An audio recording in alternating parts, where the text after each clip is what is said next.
Today I'm reviewing these Super Nintendo style USB controllers. I picked these up online. They're brand new, very cheap, and designed for retro gaming on PC.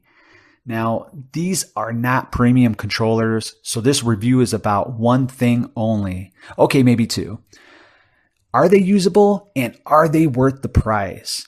Now let's get into the design and build quality. Right away, these controllers look almost exactly like classic Super Nintendo controllers. It has the same shape, same button layout, and they're lightweight, but once you hold them, you can tell they're budget.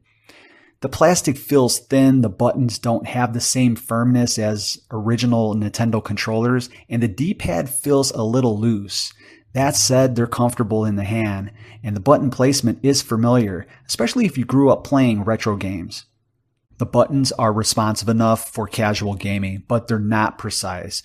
If you're playing slower paced games like RPGs and platformers, they get the job done. Fast paced or competitive games, these aren't ideal. The D-pad works, but diagonal inputs aren't always perfect, which matters if you're playing fighting games or anything that requires precision. These controllers are USB plug and play, which is a big plus. On PC, they're recognized instantly, no drivers or setup headaches. They work just well with emulators like Super NES, NES, and other retro platforms.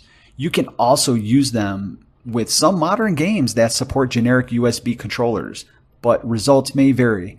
These are clearly meant for retro gaming, not modern AAA titles.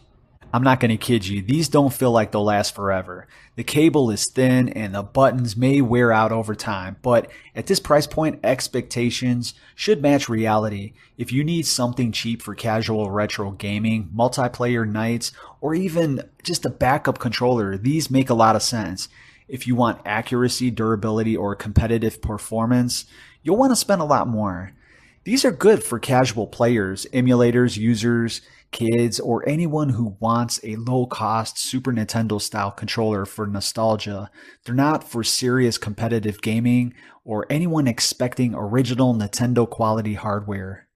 So overall, these Super Nintendo USB controllers are basic, cheap, and functional. They're not great, but they're not useless either. If you keep expectations realistic, they do what they're supposed to do for the price. They're acceptable, just don't expect miracles.